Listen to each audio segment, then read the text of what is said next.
wabarakatuh.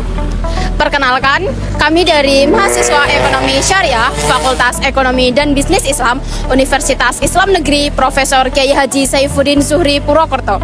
Di sini kami akan membawakan materi tentang penawaran tenaga kerja yang mana itu merupakan tugas dari mata kuliah Ekonomi Sumber Daya Manusia yang diampu oleh Bapak Ulil. Sebelumnya perkenalkan anggota dari kelompok kami.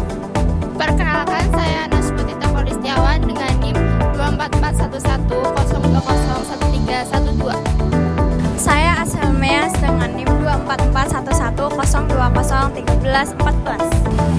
Saya Bayu Tirta dengan NIM 2441110201316. Saya Devina Nadia Permanawardani dengan NIM 2441102001318. Saya Dia Salma Zafitri dengan NIM 2441110201319. Langsung saja ke pemateriannya.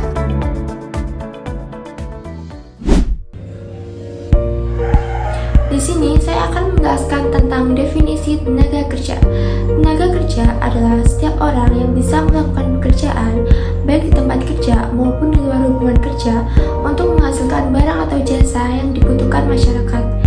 Sedangkan penawaran tenaga kerja adalah keputusan seseorang atau rumah tangga tentang apakah mereka akan bekerja, seberapa banyak jam kerja yang akan dilakukan, dan pekerjaan apa yang akan dipilih pada berbagai tingkat upah. Oke, selanjutnya ruang lingkup penawaran tenaga kerja. Penawaran tenaga kerja mencakup berbagai aspek yang mempengaruhi keputusan individu atau rumah untuk bekerja. Di antara ruang lingkupnya adalah yang pertama, keputusan individu untuk bekerja atau menikmati waktu luang. Yang kedua, respon terhadap faktor-faktor ekonomi seperti upah dan kondisi pasar.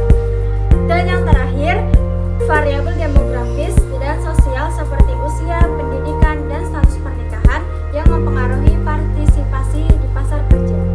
Kemudian saya akan menjelaskan faktor-faktor apa saja sih yang mempengaruhi tenaga kerja di Indonesia.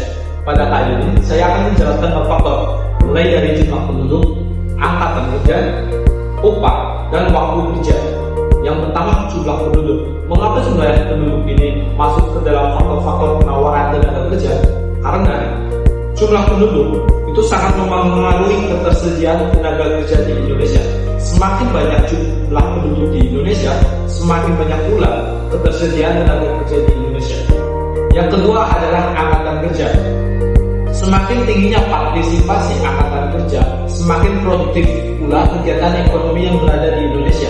Angkatan kerja ini umumnya masyarakat yang berusia 15 tahun ke atas. Kemudian faktor yang ketiga yaitu upah. Upah apa sih?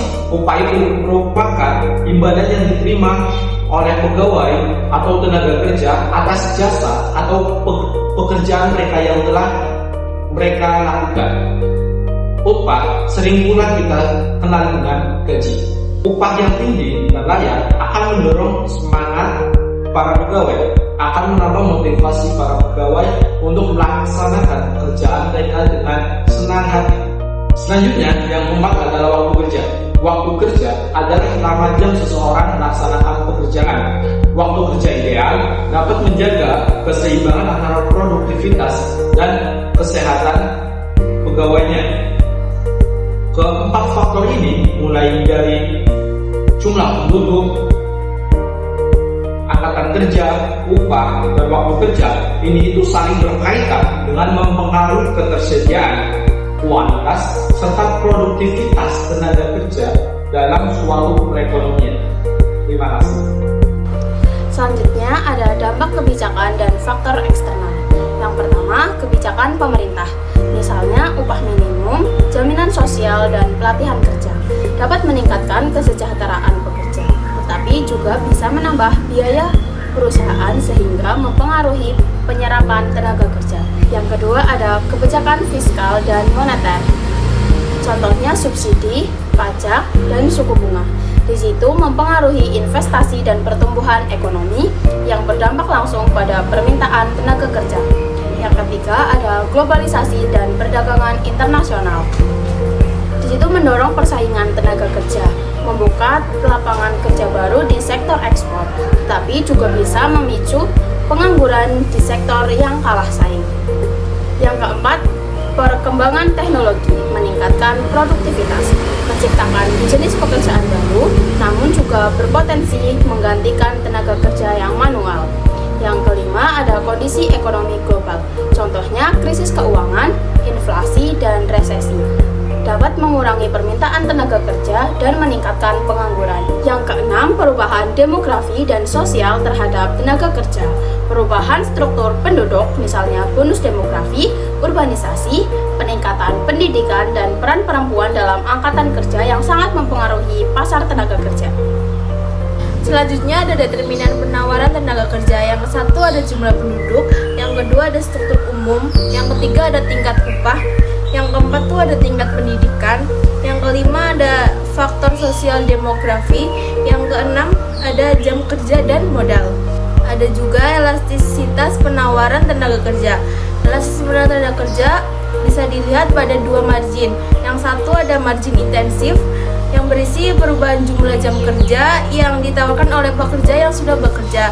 Yang kedua ada margin ekstensif, perubahan jumlah orang yang memilih untuk masuk atau keluar dari angkatan kerja. Jadi kesimpulannya adalah penawaran tenaga kerja dipengaruhi oleh upah, jumlah penduduk, keterampilan, dan faktor sosial. Secara umum, hubungan antara upah dan penawaran tenaga kerja bersifat positif. Tetapi pada tingkat upah yang sangat tinggi, hubungan itu bisa melengkung ke belakang. Keseimbangan pasar tenaga kerja tercapai ketika penawaran bertemu dengan permintaan. Kendala seperti pengangguran dan mismatch keterampilan memerlukan kebijakan yang tertekan rangkaiannya, cara tegas dan tepat sasaran untuk solusi yang efektif. Sekian pemaparan mengenai penawaran tenaga kerja dari kelompok kami. Mohon maaf apabila ada tutur kata yang kurang. Sekian, wabillahi taufiq wal hidayah. Wassalamualaikum warahmatullahi wabarakatuh.